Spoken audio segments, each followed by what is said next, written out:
Khawti صباح الخير عليكم, bonjour tout le monde, أهلا وسهلا, مرحبا بكم يا جماعة الخير, Azul Fellaoun, j'espère que vous allez bien, j'espère que vous vous portez bien, j'espère que votre santé est au top, et j'espère que vous avez bien commencé cette journée du 10 décembre 2022. C'est une affaire très difficile, pour ne pas dire horrible, répugnante, et totalement scandaleuse sur laquelle je vais parler aujourd'hui.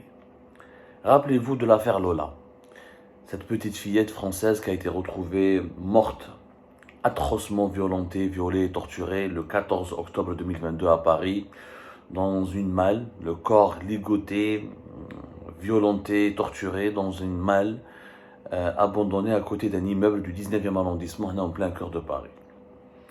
Et une petite fillette de 12 ans, mineure, un enfant de moins de 15 ans, qui a subi tous les sévices les plus atroces. Le crime avait été commis par une Algérienne, Dahbia Benkired, apparemment Dina dans son entourage intime. Dahbia qui a défrayé la chronique depuis l'affaire Lola, qui est devenue la tueuse, la criminelle la plus célèbre de France. Et la presse française, la presse internationale, occidentale et européenne notamment, n'a pas cessé de s'intéresser à la personnalité, au personnage de cette tueuse inédite. C'est parce que ce crime, il est inédit. On a l'habitude de voir des crimes atroces commis par des serial violeurs, des serial killers, des hommes qui abusent, des pédophiles, qui abusent des enfants, qui détournent les mineurs, qui tuent des mineurs ou là des enfants. Mais qu'une femme de 24 ans, aux apparences angéliques, qui ne présentait aucun signe distinctif pouvant la présenter comme étant un individu dangereux, là potentiellement dangereux, qui vivait sa vie, qui croquait la vie à plein temps en France, qui vivait de manière débridée. Elle sortait, elle s'habillait à l'occidental, elle travaillait dans un bar, les boîtes de nuit, elle fréquentait les hommes. C'était ni une fanatique, ni une personne qui a épousé les thèses de l'idéologie islamiste radicale, elle ne fait pas partie d'un groupe djihadiste ou quoi que ce soit.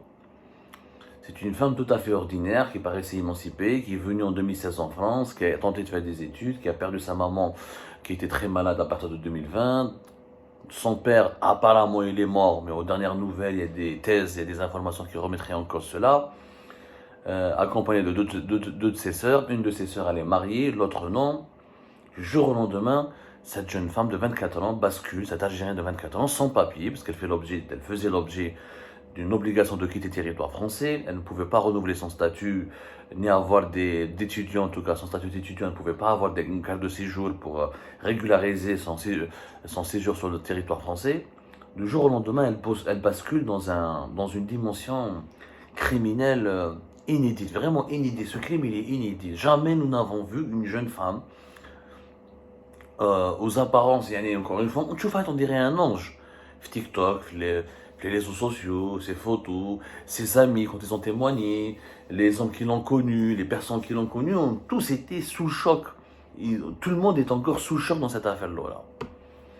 Et bien sûr, cette affaire, la communauté algérienne a été profondément bouleversée. L'affaire Lola, l'affaire Dahbia, elle a porté énormément préjudice à l'image de la communauté algérienne. Elle a beaucoup fait du mal à la communauté algérienne pour la simple raison qu'il s'agit d'une jeune femme algérienne sans papier qui devait être expulsée, qui n'a pas de travail en France et qui donc ne pouvait pas prospérer ou là qui ne pouvait pas donc continuer à vivre en France.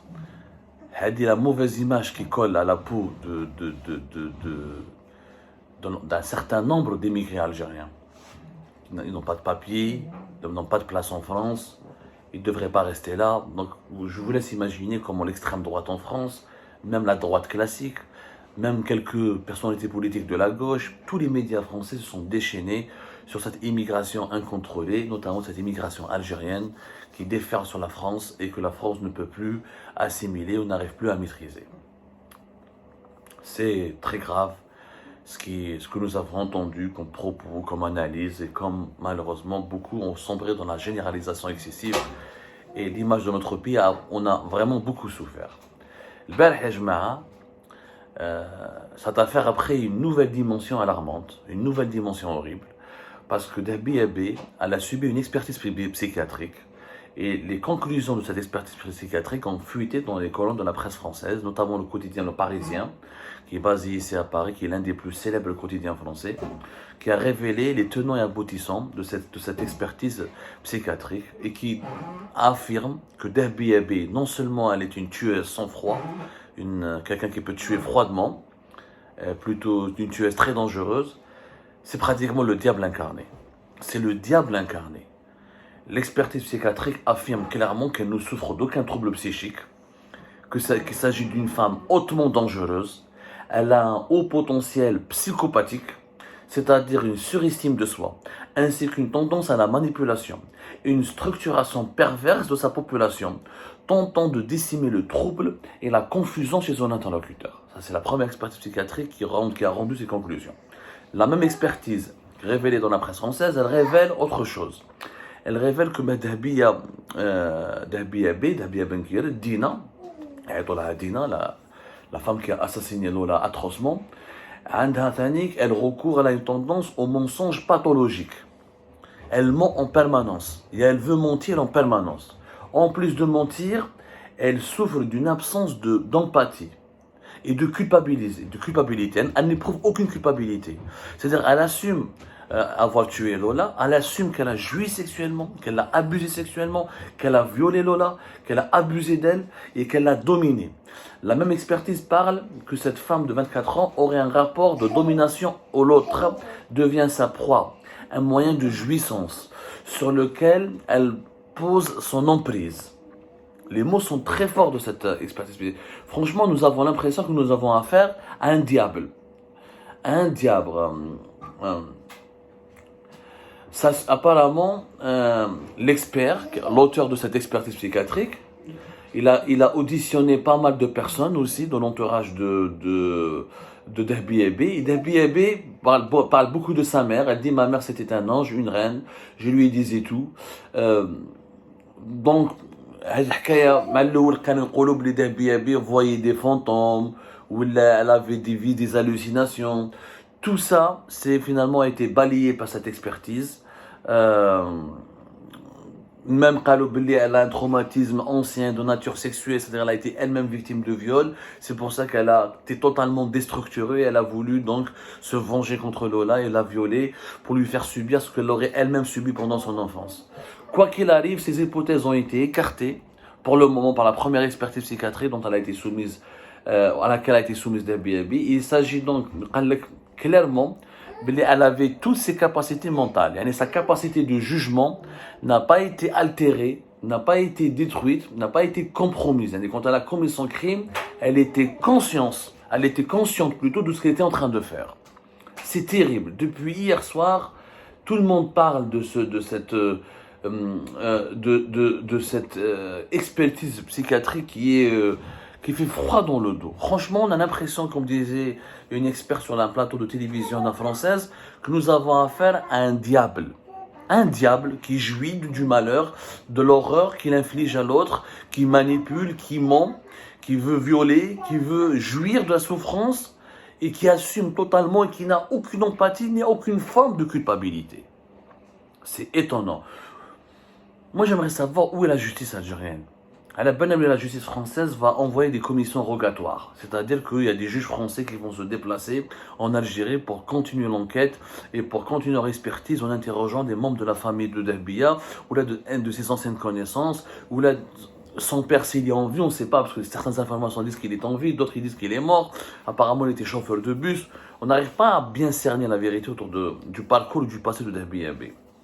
Pourquoi l'Algérie n'a pas ouvert une information judiciaire pour aider les juges français à élucider cette énigme? Il s'agit de l'un des crimes, encore une fois, le crime le plus atroce de ces 20 dernières années en Europe, peut-être même dans le monde. On n'a pas vu une horreur aussi terrible. Il y a une femme qui est censée avoir l'instinct maternel, abusée sexuellement, torturée et tuée de la sorte un enfant de 12 ans. On aurait aimé que la justice algérienne se désintéresse un peu des opposants politiques et des journalistes et aide la justice française puisque la justice algérienne passe son temps à bombarder les juges français en leur envoyant des correspondances concernant les opposants, les activistes du Hirak, ce serait bien qu'il y ait une coopération bilatérale sérieuse pour comprendre le parcours d'Abiyabi, pour comprendre comment cette jeune femme, belle, émancipée, très féminine, est venue à et s'est transformée en un diable, s'est transformée en un meurtrier sans aucune pitié, sans aucune empathie, sans même pas éprouver un petit sentiment de culpabilité. L'énigme d'Abiyabi Ajma'a va marquer l'histoire des relations algéro-françaises pendant longtemps encore, et elle devra nous hanter encore, et nous devrions peut-être profiter, entre guillemets, de ce crime atroce pour se poser beaucoup de questions sur le passé douloureux de beaucoup de nos immigrés qui quittent l'Algérie précipitamment pour s'installer définitivement en France.